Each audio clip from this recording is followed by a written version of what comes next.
Hello everyone, मैं Neeraj Kumar doctor Harish Singh गौर विश्वविद्यालय सागर का LLM सेकेंड सेम का स्टूडेंट हूँ। मेरा सब्जेक्ट पब्लिक अथॉरिटी लायबिलिटी के मिड सेकंड का असाइनमेंट टॉपिक है evolution of compensatory jurisprudence in India. अगर हम कंपनसेशन की मीनिंग की बात करें तो इसका तात्पर्य है किए गए नुकसान की भरपाई लॉ के द्वारा किया जाना। यह पीड़ित के कष्टों और लॉस का काउंटर बैलेंसिंग है जो कि विक्टिमाइजेशन के परिणाम स्वरूप होता है।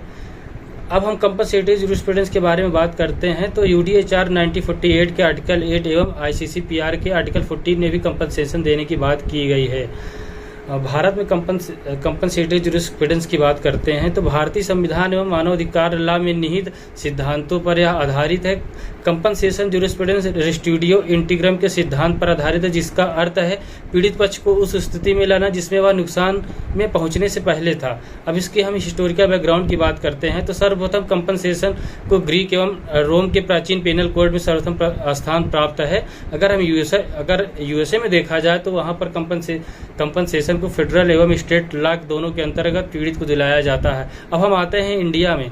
भारत में विक्टिम कंपनसेशन का उल्लेख प्राचीन काल से स्मृति अर्थशास्त्र, मनुस्मृति एवं मुस्लिम पीरियड के शुरुआत से पाया जाता है, जबकि इस पीरियड में आंख के बदले आंख एवं दांत के बदले दांत जैसे सिद्धांत प्रचलन में था। अब हम देखते हैं आफ्टर 1947 इन इंडिया प्रत्येक डेमोक्रेटिक एवं वेलफेयर स्टेट लाइक जैसे कि हमारे यहाँ है में यह स्टेट की ड्यूटी है कि वह अपने नागरिकों को इंटरेस्ट की संरक्षा करे। कुछ वादों में पीड़ितों के मौलिक अधिकारों का उल्लंघन किया गया था, उसे पुनः रिस्टोर किया गया, लेकिन प्रत्येक एवं सभी परिस्थितियों में रिस्टोरिंग संभव नहीं है। ऐसी परिस्थितियों में पीड़ितों को मनी के रूप में कंपनसेशन दिलाया जाता है उस लॉस के बदले जो पीड़ित को द्वारा सफर किया जा रहा है।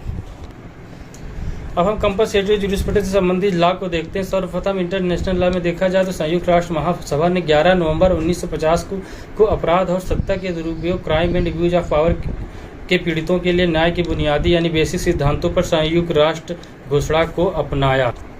यह अपराध के पीड़ितों को कुछ ठोस अधिकार प्रदान करने के लिए संयुक्त राष्ट्र द्वारा किया गया पहला रचनात्मक प्रयास था। अपराध के पीड़ितों की सहायता के लिए कंपनसेशन और रिस्टिट्यूशन दो बहुत प्रभावी उपकरण थे। अब हम बात करते हैं अपकृत विधि के अंतर्गत बात करें तो lies civil wrong which results in unliquidated damages that one not predetermined. यदि एक व्यक्ति दूसरे के लीगल अधिकार का उल्लंघन करता है तो प्रशासन यानी कि एडमिनिस्ट्रेशन शब्द का प्रयोग शासन या सरकार के समानार्थक रूप में किया जाता है। अपने कर्मचारियों द्वारा किए गए अपराध के लिए राज्य के प्रातिनिधिक उत्तरदायित्व का पूरा विचार 3 सिद्धांतों पर आधारित है। पहला है रिस्पोंडेंट सुपीरियर, दूसरा है क्विट फेसिट पर से एलियम पर से, तीसरा है सोशियलाइजेशन ऑफ कंपनसेशन। अब हम भारतीय संविधान के अंतर्गत कंपनसेशन की बात करते हैं तो भारतीय संविधान में कई प्रावधान हैं जो प्रत्यक्ष और अप्रत्यक्ष रूप से पीड़ित मुआवजे के सिद्धांत का समर्थन करते हैं। मौलिक अधिकार भाग 3 और DPSP भाग 4 से संबंधित धारा के संयोजन ने नई सामाजिक व्यवस्था की नींव रखी जिसमें देश के राष्ट्रीय जीवन में न्याय, सामाजिक और आर्थिक विकास होगा। कंपनसेशन प्रतिपूर्ति या पुनर्वास के लिए समाज की ऐसी आदर्श स्थिति प्राप्त करने की आवश्यकता है जहां पीड़ितों को समाज के अन्य सदस्यों का विश्वास और समर्थन प्राप्त हो तथा उसके पुनर्वास में बदलाव आए।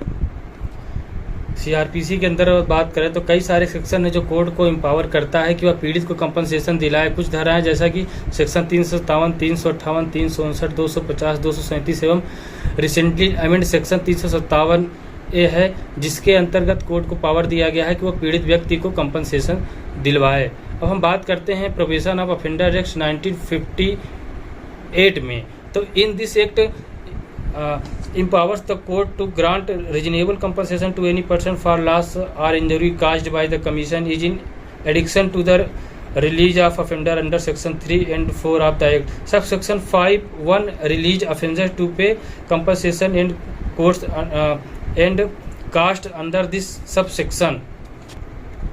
कंपनसेशन के संबंध में कई लॉ कमीशन एवं रिकमेंडेशन है जिस पर हम बात करते हैं तो भारत के विभिन्न विधि आयोगों की रिपोर्ट के साथ साथ आपराधिक न्याय प्रशासन सुधार समितियों ने भारत में प्रतिपूरक न्याय शास्त्र के विकास में बहुत महत्वपूर्ण भूमिका निभाई है। सर्वप्रथम 42वां लॉ कमीशन की रिपोर्ट 1971 में आई थी जिसके द्वारा IPC 1860 के अंतर्गत कंपनसेशन देने को रिकमेंड किया गया था।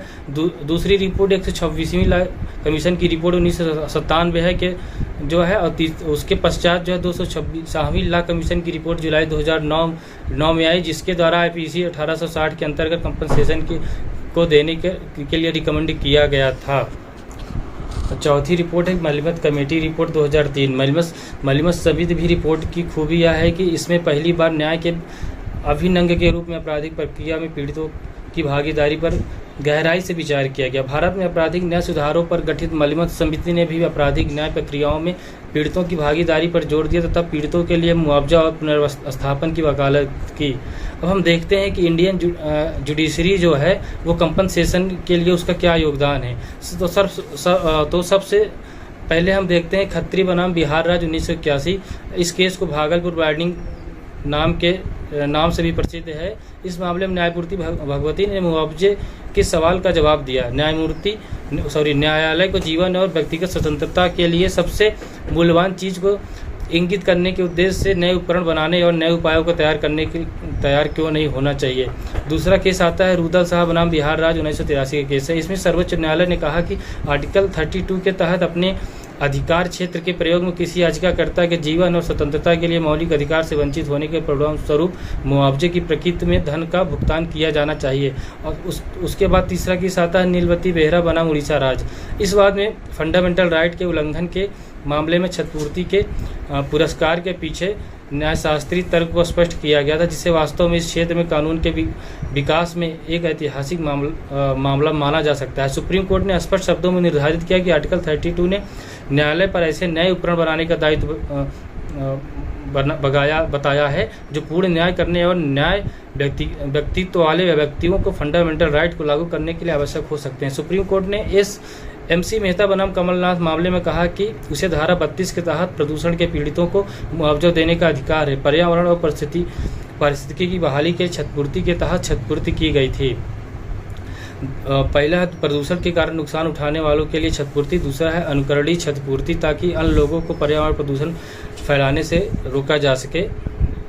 Thank you.